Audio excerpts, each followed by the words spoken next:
Señor, queremos agradecerte que nos permites una vez más reunirnos y lo hacemos con la esperanza siempre de encontrar un mensaje para nuestro diario vivir, pero también que fortalezca nuestra esperanza en el futuro. Nuestros gobernantes, los desastres naturales, todo lo que ocurre alrededor, nos dicen que nos augura un futuro negro, un futuro oscuro, pero te damos gracias por la antorcha que has colocado en nuestras manos, que alumbra nuestro sendero y que nos hace llegar sin duda a un destino seguro. Por eso te rogamos que una vez más tu palabra toque nuestro corazón, tu Santo Espíritu nos capacite para guardarla y entonces, Padre, cumplir la misión que nos has encargado, predicar el Evangelio a todo el mundo. Te lo rogamos en el nombre del Señor Jesucristo. Amén. Bueno, vamos a abrir el capítulo 8 de Apocalipsis y en el versículo 1 al 5 dice: y abrió el séptimo sello, se hizo silencio en el cielo como por media hora, y vi a los 7 ángeles que estaban en pie ante Dios, y se les dieron 7 trompetas. Otro ángel vino entonces y se paró ante el altar con un incensario de oro, y se le dio mucho incienso para añadirlo a las oraciones de todos los santos sobre el altar de oro que estaba delante del trono. Y de la mano del ángel subió a la presencia de Dios el humo del incienso con las oraciones de los santos. Y el ángel tomó el incensario y lo llenó del fuego del altar y lo arrojó a la tierra, y hubo truenos y voces y relámpagos y un terremoto. El día de ayer vimos básicamente la serie de señales que ocurrirían o eventos que ocurrirían descritos por el propio Señor Jesús, y básicamente este es el último instante de la historia marcado por símbolos del santuario hebreo. Ustedes se deben recordar que el pueblo hebreo tenía un santuario que Dios había ordenado construirlo con símbolos que tenían representaciones. Entonces, para fines de entender lo que el capítulo 8 del 1 al 5 nos dice de Apocalipsis, hay que hacer un viaje así a grandes rasgos de lo que era el santuario. Y todavía más hay que usar un poquito la imaginación para poder entender ciertos elementos. Por ejemplo, el santuario hebreo estaba dividido en 3 secciones. Estaba lo que se conocía como el atrio exterior, donde estaba el altar de los holocaustos y el lavacro o la fuente de bronce que contenía agua. Eso era el atrio exterior. Inmediatamente en la primera parte de lo que era el santuario, que se dividía en 2 partes, el lugar santo y el lugar santísimo, cuando el sacerdote entraba, que eran los únicos que entraban, a mano derecha se encontraba la mesa de los panes. Había 12 panes, cada pan era asignado para cada una de las 12 tribus. A la mano izquierda estaba el candelabro con 7 brazos, y justo enfrente se encontraba el altar del incienso. Y el altar del incienso estaba tan pegado, tan cerca al lugar santísimo, que algunos suponían que el altar del incienso estaba en el lugar santísimo, porque era tan estrecho el contacto que tenía entre el altar del incienso con el lugar santísimo. En el lugar santísimo solamente estaba el arca del pacto con su propiciatorio, sobre el cual estaban 2 ángeles cuyas alas en la parte superior se tocaban. Y justo en la cavidad o espacio que producía la unión de los 2 ángeles, ahí se conocía como la Chequiná o la Chequina, donde se manifestaba Dios, una luz en el centro. Así que básicamente ese es el santuario. Desde luego, cada uno de esos símbolos tenían una representación. Vamos a ver alguno de estos textos para tener el fundamento bíblico de lo que estos símbolos representaban. Y uno de estos libros extraordinarios que nos ayudan a entenderlo es Hebreos. Hebreos en el capítulo 8, versículo 1 en adelante. Recuerden, estamos en el séptimo sello, donde se usa un lenguaje del santuario que, a menos que entendamos cómo era el santuario terrenal, no vamos a poder entender lo que está diciendo en el séptimo sello. Así que, ¿qué es lo que estamos haciendo? Para que no se me vayan a distraer, vamos a ver el significado básico del santuario para poder entender el séptimo sello. Dije Hebreos 8, 1 en adelante. Ahora bien, el punto principal de lo que venimos diciendo es que tenemos tal sumo sacerdote. ¿Quién es este sumo sacerdote, hermanos? Jesucristo. Ahora, ese término sumo sacerdote, ¿de dónde vino? El título que recibía el sacerdote en el antiguo santuario hebreo. Había un sacerdote común y había un sumo sacerdote. El sacerdote común entraba todos los días hasta el lugar santo, pero el sumo sacerdote entraba hasta el lugar santísimo una sola vez al año, una sola vez, en el día de la expiación. Ahora quiero que noten ustedes lo que está ocurriendo aquí. Ese santuario que Moisés hizo solo era un símbolo de la realidad. El sumo sacerdote que entraba al lugar santísimo una vez al año, ¿a quién representaba? A Jesucristo. Y ahora Hebreos 8 está mostrándonos las realidades que estaban representadas por aquellas figuras y los sacerdotes. Y dice que tenemos tal sumo sacerdote, el cual se sentó a la diestra del trono de la majestad de los cielos. Y escuchen esto, o léanlo, dice, hablando de Jesús, ministro del santuario. A ver, así como el sacerdote hebreo oficiaba en un santuario y el sacerdote representaba a Cristo, en la realidad Cristo es el verdadero sumo sacerdote. Pero así como la copia o el símbolo tenía un santuario, el verdadero también tiene un santuario. Por eso le dice, ministro del santuario y de aquel verdadero, no de la copia, del verdadero, dice, ministro del santuario y de aquel verdadero tabernáculo que levantó el Señor y no el hombre. Noten ustedes cómo hace la diferencia. ¿Por qué hace esta aclaración? Porque hay un santuario que no es el verdadero. ¿Cuál es ese? El que hizo Moisés. Hay un santuario que no hizo Dios. ¿Quién lo hizo? Lo hizo el hombre, lo hizo Moisés. Pero el hecho de que aclare que Cristo es ministro del verdadero y no de la copia, quiere decir que hay un santuario verdadero y por lo tanto un santuario que lo hizo ¿quién? Lo hizo Dios y no el hombre. Entonces hay dos santuarios, uno hecho por el hombre, uno hecho por Dios. Uno terrenal, uno celestial. Entonces sigue diciendo, versículo 3, porque todo sumo sacerdote está constituido para presentar ofrendas y sacrificios, por lo cual es necesario que también tenga algo que ofrecer. Y entonces sigue explicando todos estos detalles. Pero ahora, el capítulo 9 de Hebreos, versículo 9, Hebreos 9:9.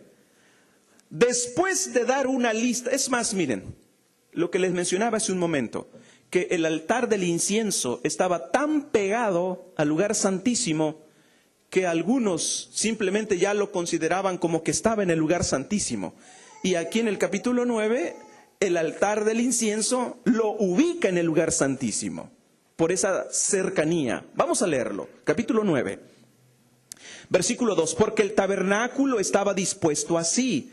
En la primera parte, llamada el lugar santo, estaban el candelabro, la mesa y los panes de la proposición. Tras el segundo velo estaba la parte del tabernáculo llamada el lugar santísimo, en el cual tenía un incensario de oro y el arca del pacto cubierta de oro por todas partes, etcétera, etcétera. Verso 5, y sobre ella los querubines de gloria que cubrían el propiciatorio, de las cuales cosas no se puede ahora hablar en detalle, dice el apóstol. Verso 6, y así dispuestas estas cosas en la primera parte del tabernáculo, entran los sacerdotes continuamente para cumplir los oficios, pero en la segunda parte solo el sumo sacerdote, una vez al año, no sin sangre, la cual ofrece por sí mismo y por los pecados de ignorancia del pueblo, dando el Espíritu Santo a entender con esto que aún no se había manifestado el camino del lugar santísimo. Pero una vez que hace un breve recuento de los elementos del santuario, el versículo 9 dice, lo cual es símbolo para el tiempo presente, según el cual se presentan ofrendas y sacrificios que no pueden hacer perfecto en cuanto a la conciencia al que practica ese culto. ¿Por qué? Pues porque ya que consiste solo de comidas, bebidas, de diversas abluciones y ordenanzas acerca de la carne, impuestas hasta el tiempo de reformar las cosas. Pero estando ya presente Cristo, sumo sacerdote de los bienes venideros, por el más amplio y más perfecto tabernáculo, no hecho de manos, es decir, no de esta creación, y no por sangre de machos cabríos ni de becerros, sino por su propia sangre, entró una vez para siempre en el lugar santísimo, habiendo obtenido eterna redención. Así que ven ustedes, lo que el sacerdote y el sumo sacerdote hacían cada uno en su tiempo era solo una representación de lo que Cristo haría. Solo una representación de lo que Cristo haría. ¿Se dan cuenta? Ahora, hay otro texto más, el mismo capítulo 9, el versículo 23. Este me encanta porque miren lo que dice. Fue pues necesario que las figuras de las cosas celestiales fuesen purificadas así. Pregunto, ¿cuáles son las figuras de las cosas celestiales? Las copias, el santuario eran figuras de cosas celestiales o copias de cosas celestiales, como dicen algunas versiones. Aquí el apóstol está hablando del santuario terrenal y dice que el santuario terrenal tenía necesidad de una purificación una al año, el día de la expiación o día de purificación. Pero entonces mire lo que dice. Fue pues necesario que las figuras de las cosas celestiales fuesen purificadas así. Y ahora mire, por eso les digo que me encanta este texto. Si el santuario terrenal necesitaba una purificación, y el santuario terrenal es símbolo del celestial, quiere decir que la purificación del santuario terrenal es un símbolo de una purificación en el santuario celestial. Porque todo lo que ocurría en el santuario representaba algo en la realidad. Todo lo que ocurría en el terrenal representaba algo del celestial. Y ahora mire lo que dice. Fue pues necesario que las figuras de las cosas celestiales fuesen purificadas así, pero las cosas celestiales mismas con mejores sacrificios que estos. Fíjense bien. Quiere decir, las cosas celestiales también se purifican, pero no se purifican con sangre de cordero. ¿Con qué se limpian? ¿Con qué se purifica? Con la sangre de Cristo. Y por eso dice, con mejores sacrificios. ¿Se dan cuenta entonces? Hermanos, miren, nos podríamos llevar todo el mes tratando o estudiando los detalles de esto, y es fascinante descubrir que en el santuario hebreo Dios les había dado símbolos de los eventos que iban a ocurrir. Por ejemplo, si ustedes se dan cuenta, el altar donde los animales eran sacrificados, eso representaba la muerte de Cristo en la cruz del Calvario. Pero ahora escuchen, cuando el sacerdote en el santuario terrenal degollaba al animal, agarraba la sangre y el sacerdote, escuchen, tenía que entrar al santuario. Eso era un símbolo de lo que Cristo haría después de su muerte. ¿A dónde entró Cristo después de su muerte? sin tomar en cuenta los detalles que todavía hubo en medio, entró al santuario. Por eso dice aquí, estamos en Hebreos capítulo 8, versículo 2, ministro del santuario y de aquel verdadero tabernáculo que levantó el Señor y no el hombre. 9:24 ahora.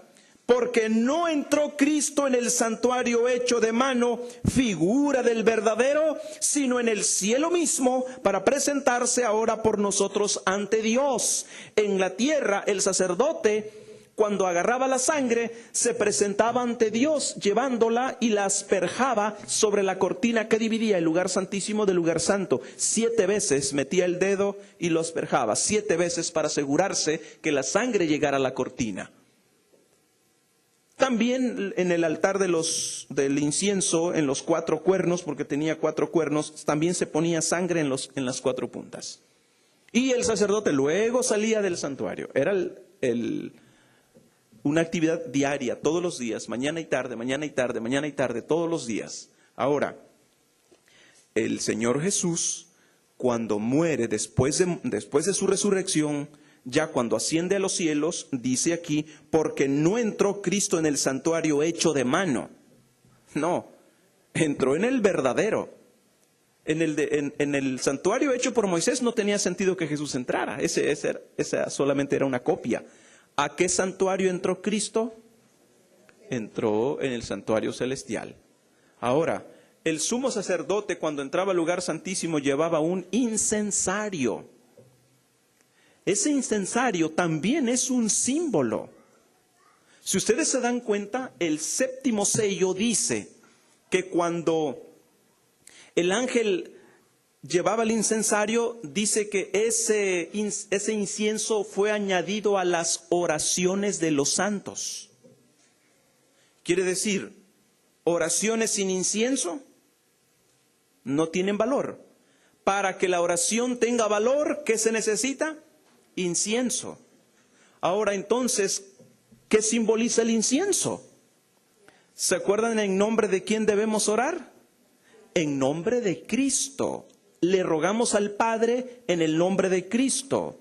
Y Jesús mismo dijo, todo lo que pidieres al Padre en mi nombre, Él se los dará. Por eso cuando uno ora, dice, Señor, y todo esto que te pedimos, no lo hacemos, no lo pedimos porque nosotros lo merecemos. Somos malos, Señor. No lo merecemos, pero lo pedimos en el nombre de tu Hijo. Él sí es bueno, Él sí lo merece. Y nos dijo que te pidiéramos de parte de Él. Así que el incienso no es otra cosa más que el símbolo de los méritos de Cristo. Cristo sí tiene méritos. Él, es decir, sí lo merece. Nosotros no lo merecemos. Él sí lo merece. Entonces, para que nuestras oraciones tengan sentido, ¿qué se hace? Se pide en el nombre de Cristo, por la fe en Cristo. Así que entonces, cuando el ángel dice que añade las oraciones, o añade el incienso a las oraciones, lo que está diciendo es que el hecho de ofrecer el humo o el incienso es la representación de Cristo intercediendo por su pueblo ante el Padre Celestial. Es la intercesión. Ahora, hay un acto interesante que ocurre en el capítulo 8 que acabamos de ver de Apocalipsis, versículo 5, y el ángel tomó el incensario y lo llenó del fuego del altar y lo arrojó a la tierra. Lo arrojó a la tierra. Es decir, lo tiró. Se acabó, ¿qué cosa? Se acabó la gracia. Se acabó la intercesión. El sacerdote, el sumo sacerdote, acabó su obra intercesora por el pueblo. Y a continuación, después de que lo arroja a la tierra, hubo truenos, voces, relámpagos y un terremoto. Con esto culmina la historia de este mundo con la venida de nuestro Señor Jesucristo, por cuanto se acabó. No más intercesión. Se acabó el tiempo de gracia. Y por eso en el mismo libro de Apocalipsis, capítulo 22, lo dice en otros términos. 22:11, el que es injusto, sea injusto todavía. Es decir, ya no hay obra intercesora de Cristo. Se acabó el tiempo de gracia. El pecado no es eterno, hermanos. En algún momento, como en el diluvio, la puerta tiene que cerrarse y entonces nadie entra, nadie sale. Pero lo dice en estos términos: el que es injusto, sea injusto todavía. Y el que es inmundo, sea inmundo todavía. O sea, ya no va a cambiar su tendencia. Y el que es justo, practique la justicia todavía. Y el que es santo, santifíquese todavía. Es decir, lo agarró santo el fin de la gracia, tiene que seguir practicando su santidad, pues la tiene que practicar hasta toda la eternidad. O sea, la santidad no es estática, no es decir, ya me gradué, ya terminé, Señor, ya acabé. Va a ser eterno el asunto. Y una vez que se hace esa declaración de que el que es injusto sea injusto todavía y el que es santo santifíquese todavía, dice el verso 11, inmediatamente de que ocurre eso, el Señor dice, he aquí, yo vengo pronto. O sea, no viene en ese momento. Se acaba la gracia y no viene en ese momento. Hay un espacio de tiempo. Él dice, vengo pronto. He aquí, dice, yo vengo pronto y mi galardón conmigo para recompensar a cada uno según sea su obra. Pero aunque no viene en ese mismo momento, el tiempo de gracia terminó.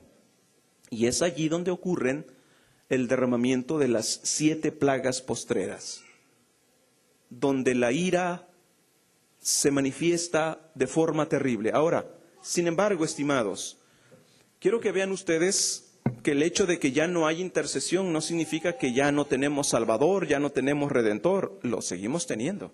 Solo que ya se selló nuestra decisión. Y por eso, en el capítulo 7, una vez, bueno, veamos en Apocalipsis capítulo 6, el último versículo del capítulo 6, dice así, capítulo 6, versículo 17, porque el gran día de su ira ha llegado, ¿y quién podrá sostenerse en pie?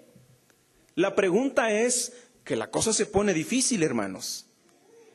Miren, la cosa se pone tan complicada que como el propio Señor Jesús dijo, y cuando venga el Hijo del Hombre, ¿hallará fe en la tierra? Él auguró momentos difíciles, usó varios términos. Mencionó desastres naturales que causarían angustia, ¿se acuerdan? Incluso mencionó un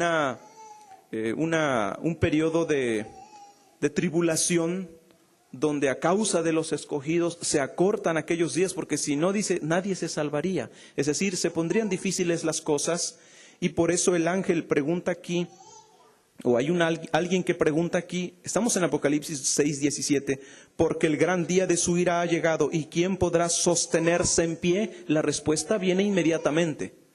¿Quién podrá sostenerse en pie? Capítulo 7, versículo 1. Pues después de esto, o sea, después de ese capítulo que se cierra con una pregunta, después de esto vi a 4 ángeles en pie sobre los 4 ángulos de la tierra que detenían los 4 vientos de la tierra. Quiere decir, lo que se ha vivido hasta ese momento no es lo máximo. Dios aún retiene los vientos de destrucción que los presenta aquí para que no soplase viento alguno sobre la tierra, ni sobre el mar, ni sobre ningún árbol. Vi también a otro ángel que subía de donde sale el sol y tenía el sello del Dios vivo. Y clamó a gran voz a los 4 ángeles, a quienes se les había dado el poder de hacer daño a la tierra y al mar. Y les dice, verso 3, no hagáis daño a la tierra, los 4 ángeles.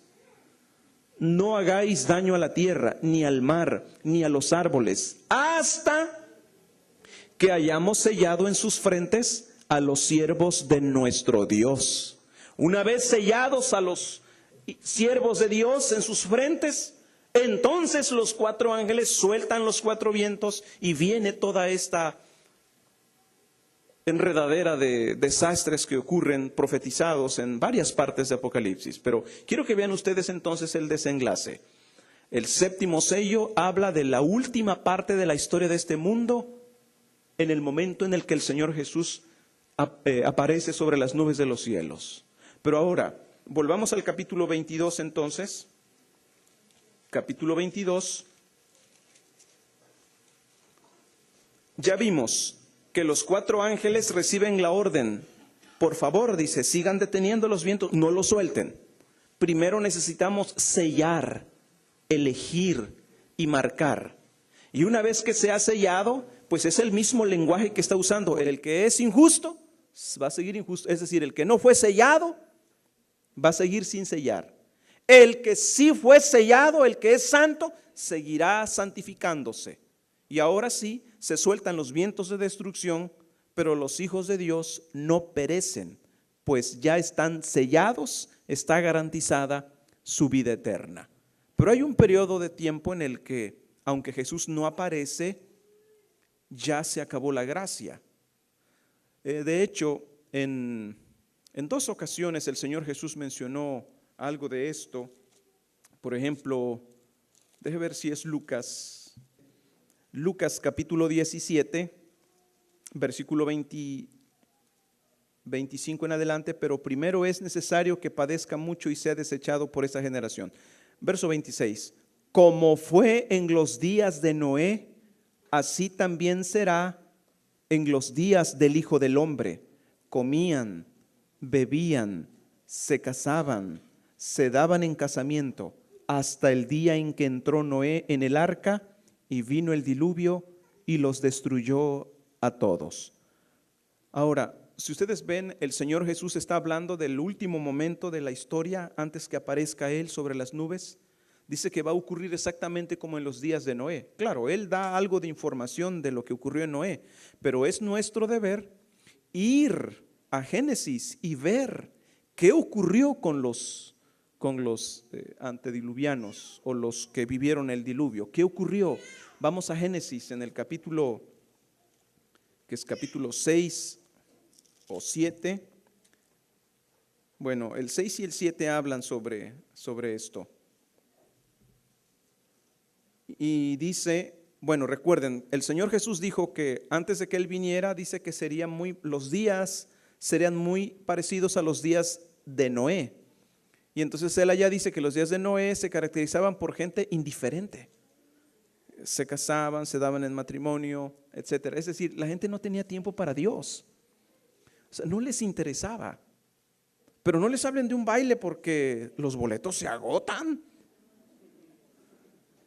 Entonces, a eso se refería el Señor Jesús, la indiferencia hacia las cosas de Dios. Pero en Génesis todavía da más información de cómo eran los días de Noé. De hecho, en el versículo 9 al 13 da detalles interesantes. Estas son las generaciones de Noé. Noé, varón justo, era perfecto en sus generaciones. Con Dios caminó Noé y engendró Noé 3 hijos, Sem, Cam y Jafet. Y luego dice, y se corrompió la tierra delante de Dios, y estaba la tierra llena de violencia. Y miró Dios la tierra, y he aquí que estaba corrompida, porque toda carne había corrompido su camino sobre la tierra. Dijo pues Dios a Noé, he decidido el fin de todo ser, porque la tierra está llena de violencia a causa de ellos, y aquí yo los destruiré con la tierra. Así que los destruye por 2 razones claras: corrupción y violencia. Dice que toda carne se había corrompido. Ahora, ¿qué es esto, hermanos? ¿Qué cosa es corrupción? Cuando algo se sale de su naturaleza, cuando alguien se sale de la función para la que fue creado. El hombre fue creado con cierto estándar, cierto comportamiento, cierta conducta. O sea, el hombre fue creado para reflejar la gloria de Dios, para honrar el nombre de Dios, pero nos hemos corrompido. Hoy, si echamos un vistazo a nuestro entorno, ustedes van a ver que en verdad hay mucha corrupción en todos los niveles, en todos los sentidos.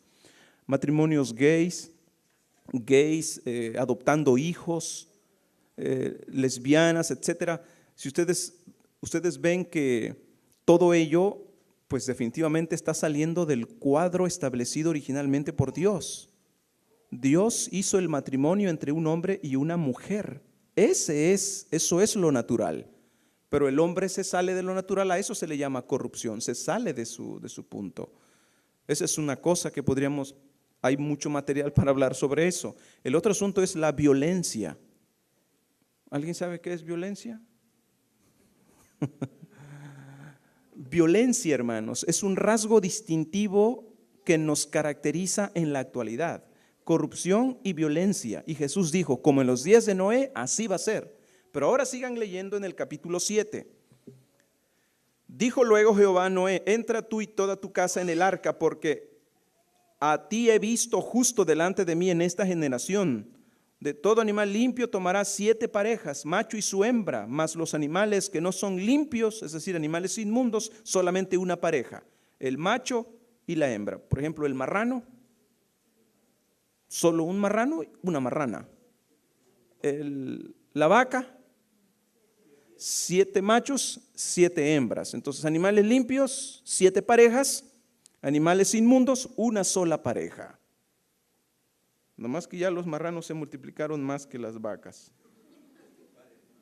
Paren más, sí. Sí, pues sí, la vaca nomás tiene uno y el marrano de a montón. Versículo 3 le da sobre las aves, pero el versículo 4 dice, ¿por qué quiero que se metan? Dice, porque pasados aún 7 días, yo haré llover sobre la tierra 40 días y 40 noches y raeré de sobre la faz de la tierra a todo ser viviente que hice. Fíjese lo que está diciendo. Ustedes se meten, la puerta se cierra, pero no llueve en ese momento. ¿Hasta cuándo llueve? 7 días después. Así que entonces visualicen. Noé trae todos los animales se meten.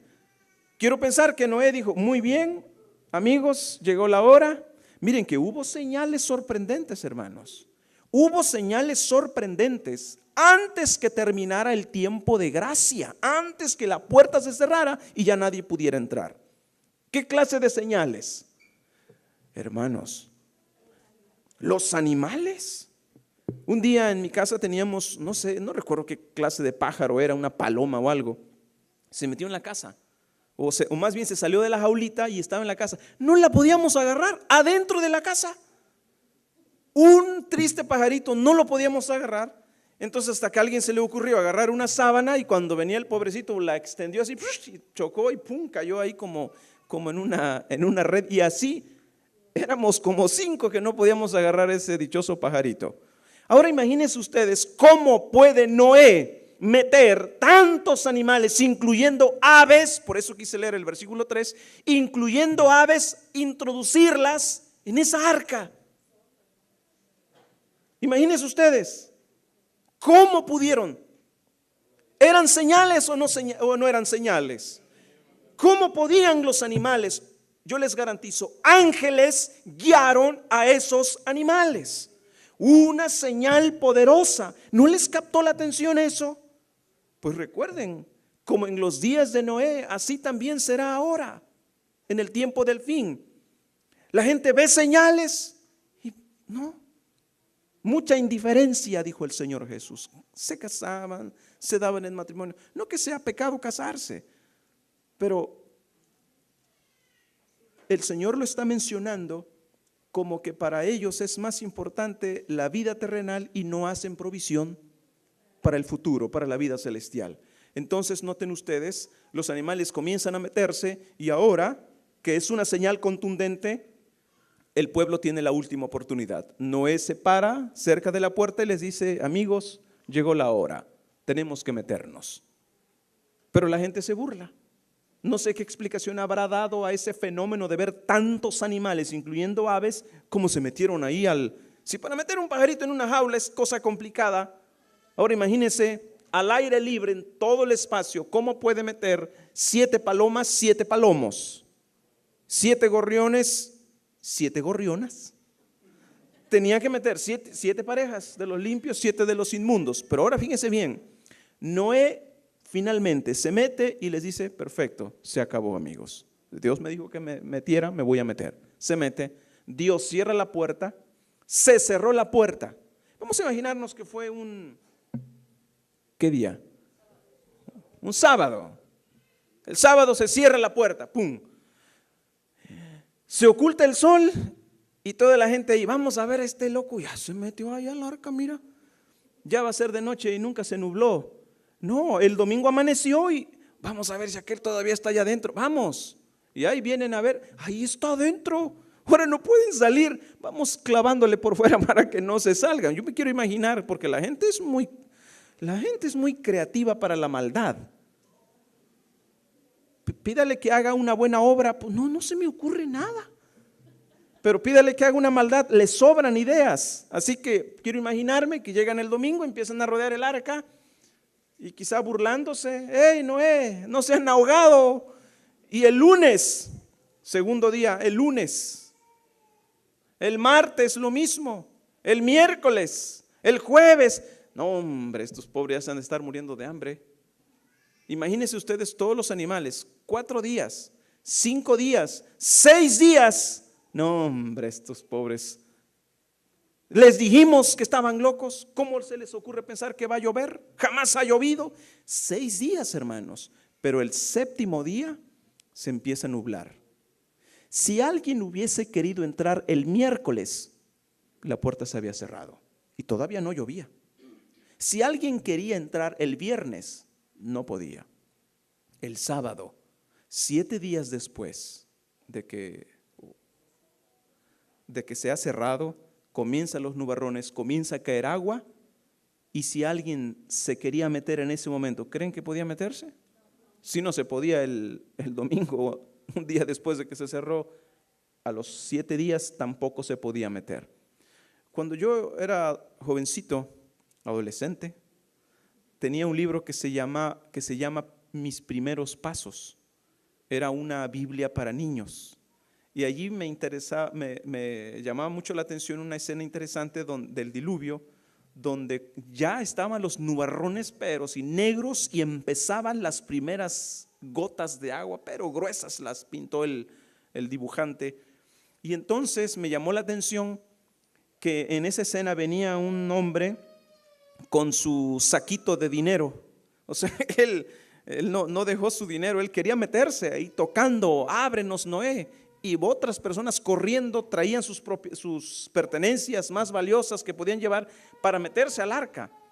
Pero ya no podían meterse en ese momento. Ahora quiero que entonces vean ustedes. Cuando vimos en Apocalipsis 22:11, cuando Jesús dice: el que sea injusto todavía, el que sea inmundo todavía, el que es santo, santifíquese todavía, se cerró la puerta de gracia. Y Jesús dice: he aquí vengo pronto. Sí, porque no viene inmediatamente. Como en los días de Noé, la puerta se cierra, pasaron 7 días y Dios no mandó el diluvio. Hay un tiempo entonces en que las personas, como ya se acabó la gracia, no pueden cambiar su destino. Evidentemente, mi propósito no es establecer una fecha, establecer un día, porque aquí el propósito es velar, porque no sabemos el día y la hora. Lo que sí sabemos con seguridad, estimados, gracias a la revelación del propio Señor Jesús, es que estamos en el tiempo del 6º sello. ¿Se acuerdan? Terremotos, inundaciones, destrucción, señales, oscurecimiento de sol, caída de estrellas, enrojecimiento de la luna, etcétera. Señales que dicen: pronto viene nuestro Redentor. El mismo Señor Jesucristo, lo que vimos anoche en Lucas 21, cuando declaró el Señor: cuando veáis todas estas cosas, erguíos, levantad vuestra cabeza, porque vuestra redención está cerca. El Señor viene. Ahora, ocurre algo. Siempre la gente se ha preguntado, pero eso se ha predicado desde hace mucho tiempo, ¿por qué el Señor no viene? Voy a mostrarles 2 textos, hermanos, que nos comprometen directamente con el Señor. ¿Por qué no viene el Señor Jesús? Y de repente nosotros perdemos de vista que la razón por la que no viene es porque Él nos está esperando a nosotros. ¿Qué está esperando el Señor para venir? Mateo 24:14, que es el primero de los 2 textos Mateo 24:14, que nos ayudan a entender por qué el Señor no viene. 24:14. Y será predicado este evangelio del reino a todo el mundo, para testimonio a todas las naciones, y entonces vendrá el fin. ¿Cuál es entonces la tarea que tenemos? Predicación del evangelio. Pero escuchen, hermanos, la predicación del evangelio es a todo el mundo. ¿Tienen ustedes idea de cómo evangelizar a los musulmanes? Hay países que cuentan con 70, 80, 90% de musulmanes. Y si entonces uno dice, o sea que el evangelio tiene que ser predicado a todo el mundo, incluyendo a los musulmanes, y entonces vendrá el fin. Y empezamos a echar números y vemos que hoy la religión de mayor crecimiento en el mundo, pues es el Islam. Ya nos han invadido hasta en México. Hay muchos musulmanes aquí en México. Y entonces uno dice, bueno, lo que debe predicarse no es el Islam, es el evangelio de Cristo. Pero el Islam nos está ganando terreno. Y entonces aquí nos encontramos con un verdadero desafío, estimados. ¿Cómo evangelizar? Y cuando uno empieza a ver los números de cuántos musulmanes existen, y para que acepten el evangelio de Cristo, que está muy complicado, uno empieza a hacer cuentas y dice, bueno, si empezáramos a predicar a los musulmanes, ¿cómo lo haríamos? El otro día el pastor Armando Miranda, que es vicepresidente de nuestra iglesia mundial, le hicimos una entrevista y él mencionaba un método con el que ellos estaban evangelizando en algunos países musulmanes. Dice que ellos no llevaban la Biblia, sino que agarraban a un musulmán y entonces empezaban a platicar la historia de Abraham. Para ellos, a los musulmanes, el que fue sacrificado en el monte Moria no es Isaac, sino Ismael, porque para ellos Ismael es el hijo de la promesa. Pero entonces hay ciertos datos muy parecidos en el Corán con los datos que aparecen en la Biblia, y entonces dice el pastor, llegamos, les platicamos de la historia de Abraham, que pues Abraham es su padre, gracias a Ismael. Pero entonces ya una vez que entran a ese tema le dice, pero Abraham tuvo un hijo de su esposa, el verdadero hijo, el hijo de la promesa. ¿No te gustaría escuchar esa historia? Y más de uno decía que sí, y ahí comenzaban. Pero imagínense, ¿cuántos musulmanes podrían evangelizar a ese ritmo en un año? Si estamos hablando de millones y millones y millones y millones y millones de todos ellos. Entonces uno dice, si primero tenemos que predicar el evangelio y entonces va a venir el fin, pues aquí nos van a hallar.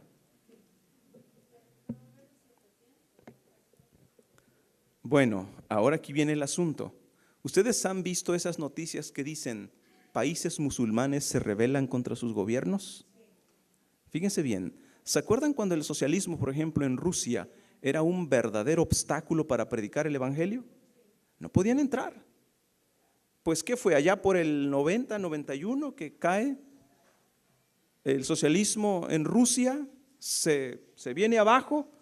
Y entonces yo recuerdo que allá por el 92 o 93, uno de nuestros profesores en el seminario, él nos dio una clase que tenía que darlos en 5 meses, nos la dio en 2 meses, porque él se iba para Rusia a un seminario a formar pastores en un curso de 1 mes. Nosotros aquí el curso lo tenemos de 4 años.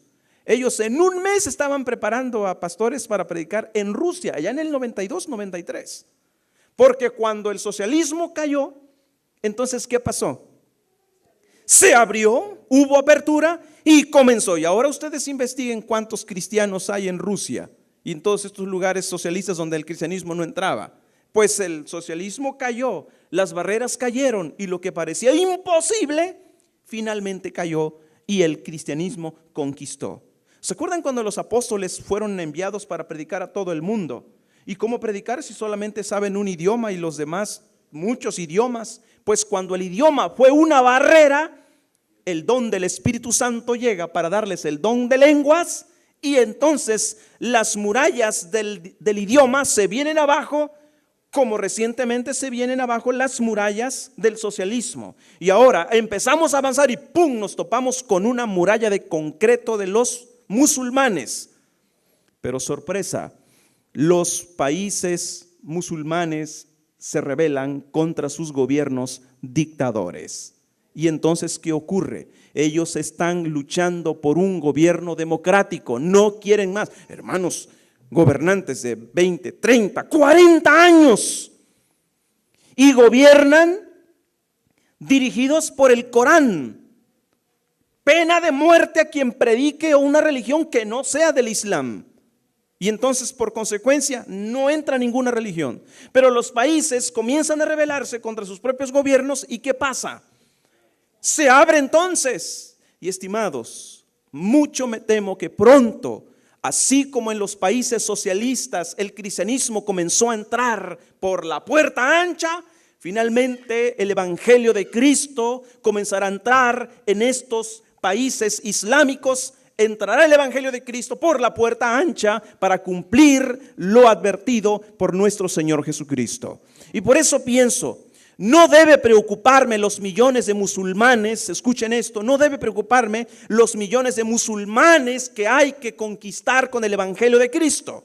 Y de paso, conquistarlo no significa que todo el mundo lo acepte. Conquistarlo significa que todo el mundo lo sepa, tome su decisión, diga sí o diga no, pero que todos conozcan. Pero no debo preocuparme por los millones de musulmanes que faltan. Yo debo preocuparme por mi vecino de al lado. Hay gente que dice, ay, ¿cómo poder? Me encantaría ir de misionero. Al lado en tu casa están pereciendo porque falta el evangelio de Cristo. Por sorprendente que parezca, estimados, en iglesias hoy la gente muere porque ya no se está predicando el evangelio de Cristo. En lugar del evangelio de Cristo, hoy existen iglesias de carácter social. Ya no se estudia la Biblia. Se agarra un texto y ese texto todo el rato, toda la hora. Es más, estimados, hay lugares en donde se canta 2 horas y se estudia media hora. Y ya, porque se cansa la gente, 2 horas cantando, 2 horas haciendo otras cosas, se acabó el evangelio. Quiere decir, la parte más irónica es tener el pan y estarse muriendo de hambre. Hermanos, es desafiante la situación que el Señor Jesús nos plantea. Nuestra tarea es predicar el evangelio. Así lo enseñó y entonces vendría el fin. ¿Por qué el Señor no ha venido? Porque estamos dormidos, hermanos. Si Cristo viniera ahora, pregúntese, ¿nos iríamos con Él? Haga cuentas. ¿Qué hizo hoy? ¿Cuántos se levantaron hoy sin siquiera elevar su pensamiento a Dios diciendo, Señor, gracias porque me das este día, hoy quiero estar contigo, dirígeme, dame sabiduría, ayúdame a vencer mi debilidad, ayúdame a vencer la tentación, cuídame del peligro? No hay tiempo. Si Cristo viniera hoy, ¿cuál sería tu condición? Es más, si Cristo viniera hoy, significaría que hace varios días la gracia ya se había terminado. ¿Se dan cuenta? Hay mucha gente que está esperando, no, mire, cuando yo vea a los ángeles que surquen los cielos, entonces voy a creer lo que se predicaba en Buenos Días, Señor Jesús, y voy a aceptar al Señor Jesús, porque ya sabré que tenían razón esa gente loquita. Y entonces, espérate, cuando todo eso ocurra, el tiempo de gracia habrá terminado. Es ahora. El Señor, estimados, nos ha dado un gran privilegio de determinar nosotros cuándo queremos que venga Cristo. Segunda carta de Pedro, el segundo texto desafiante. Segunda carta del apóstol Pedro, capítulo 3, versículo 4, dice que habría burladores que preguntarían, ¿dónde está la promesa de su advenimiento? Porque desde el día en que los padres durmieron, todas las cosas permanecen así como desde el principio de la creación. Reclamando, burlándose. Pero entonces el versículo 9 dice, el Señor no retarda su promesa, según algunos la tienen por tardanza, sino que es paciente para con nosotros. Es decir, no es Él el tardado, somos nosotros los tardados. No es Él el que nos la hace de emoción, somos nosotros los dormidos, porque dice, el Señor no retarda su promesa, según algunos la tienen por tardanza, sino que es paciente para con nosotros, es paciente. De repente uno dice, Señor, danos paciencia para ver cuándo vienes. No, es Él el que necesita paciencia con nosotros, no somos nosotros. Ahí está esperando, entonces el Señor ya se subió al camión, arrancó el motor y a ver a qué horas. ¿Quién necesita paciencia? ¿Él que nos está esperando que nos montemos al camión o nosotros? Es Él el que está presentado aquí como el paciente. No retarda su promesa, según algunos la tienen por tardanza, sino que es paciente para con nosotros, no queriendo que ninguno perezca, sino que todos procedan al arrepentimiento. Pero el día del Señor, dice, vendrá como ladrón en la noche, en el cual los cielos pasarán con gran estruendo y los elementos ardiendo serán deshechos y la tierra y las obras que en ella hay serán quemadas. Puesto que todas estas cosas han de ser deshechas, ¿cómo no debéis vosotros andar en santa y piadosa manera de vivir? Y ahí viene el texto mágico, que por cierto la versión Reina Valera tiene una ligera traducción fuera de lugar. Dice, esperando y apresurándoos. Una traducción correcta de ese texto es esperando y apresurando la venida del día del Señor. El texto griego es exactamente eso lo que dice. No sé si alguien tiene una versión Dios habla hoy. La versión Dios habla hoy lo traduce muy bien. Y dice, por eso es bueno tener más de una versión, y la traduce así, esperando y apresurando la venida del día de Dios. Y uno dice, un momento, ¿y cómo puedo yo apresurar la venida? ¿Cómo? Predicando el Evangelio. ¿Ven ustedes el gran privilegio que el Señor Jesús nos da? Uno determina, pero ¿qué está pasando? ¿Estamos predicando el Evangelio o estamos entreteniendo a la gente? Hermanos, el Señor no tarda su promesa. No es Él el que se está tardando. Somos nosotros los que estamos dormidos, hermanos. Hay crisis.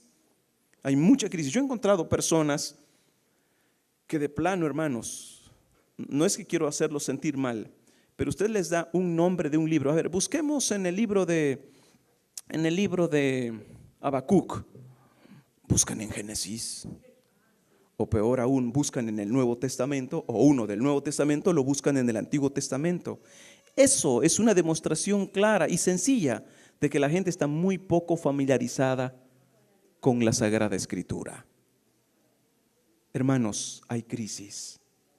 ¿Por qué el Señor no ha venido? No es porque nos la está haciendo de emoción o porque ya se le olvidó. No. Está esperando que nosotros nos activemos en la gran comisión de la predicación del Evangelio. Así es como el Señor nos encontrará cuando venga sobre las nubes de los cielos. Un pueblo convencido y que ama la venida del Señor Jesucristo, porque eso es lo interesante. El apóstol Pablo, cuando le escribe a Timoteo, no me acuerdo si es en la primera o en la segunda carta, pero ahorita lo hallamos, cuando le dice, sí, es 2 Timoteo 4. Dice el apóstol Pablo, miren, Pablo era un verdadero guerrero del Evangelio. Y miren cómo se describe 2 Timoteo 4:7. He peleado la buena batalla, he acabado la carrera, he guardado la fe. Por lo demás, me está guardada la corona de justicia, la cual me dará el Señor juez justo en aquel día, y no solo a mí, sino también a todos los que aman su venida. ¿Ven ustedes? Hermanos, lo interesante, cuando ustedes leen en Apocalipsis 12, dice un clamor del cielo, que el diablo ha descendido a nosotros, dice, ay de los moradores de la tierra, porque el diablo ha descendido a vosotros con gran ira, sabiendo que tiene poco tiempo. Y nosotros como que si tenemos una vida eterna en este planeta. Hermanos, cuando el apóstol Pablo dice que él va a recibir la corona de la vida, dice que la va a recibir porque él ama la venida. Y dice que también esa corona se les va a dar, pero a los que aman su venida. Y ahora les doy un ejemplo de lo que está pasando. Hoy día, hermanos, las iglesias más prósperas, o más bien las iglesias más multitudinarias, son las iglesias que enfatizan la prosperidad. Terrenal es desde luego. Siembra y cosecha. ¿Quieres recibir dinero, como dicen, para atrás? ¿Quieres recibir dinero para atrás? Siembra. Deposita una ofrenda de $100 y se va a multiplicar. Y va a haber abundancia. $1,000. Yo nada más pido 100. $100, $500, $1,000 y habrá bendición. Quiero que vean ustedes la sutileza del peligro aquí. La gente se preocupa más por su estado terrenal que por su estado espiritual. Ya no están preocupados por otro asunto. Y entonces el otro día me encuentro una persona que me da un libro, me regaló un libro. Dice, mira este libro, Secreto de la religión judía. ¿Sabe usted por qué son ricos, son prósperos? Ahora dice, hay que guardar el sábado porque es el secreto de ellos. Pues espérate, ¿por qué quieres hacerlo? Pues porque son prósperos, quiere ser próspera. O sea, ella no está preocupada por qué es lo que Dios espera de ella o de ellos, sino qué hago para tener. No estamos amando la venida, estamos amando este mundo. No estamos amando el regreso del Señor Jesucristo. Estamos haciendo un reino cómodo en este mundo, como si toda la vida nos fuéramos a quedar aquí. ¿Por qué el Señor no ha venido? Porque estamos dormidos. Es hora de levantarnos, hermanos. Necesitamos formar o revivir una iglesia convencida de que Cristo viene pronto y que tenemos que predicar el evangelio. Tenemos que ser parte de una iglesia que ame la venida del Señor Jesucristo. Es cierto, nuestra vida diaria, llevarla a cabo, del trabajo, el Señor no estaba en contra de eso. Pero nunca olvidemos que también debe haber tiempo para la predicación del evangelio. Hermanos, necesitamos despertar, necesitamos levantarnos, amar, enamorarnos del Señor Jesucristo, de su venida, y entonces cumplir la parte que nos toca. Yo quiero preguntarles, ¿les gustaría en verdad ser parte de una iglesia que ama la venida del Señor Jesucristo? ¿Por qué no se ponen en pie? Y se lo dicen en una oración al Señor Jesús.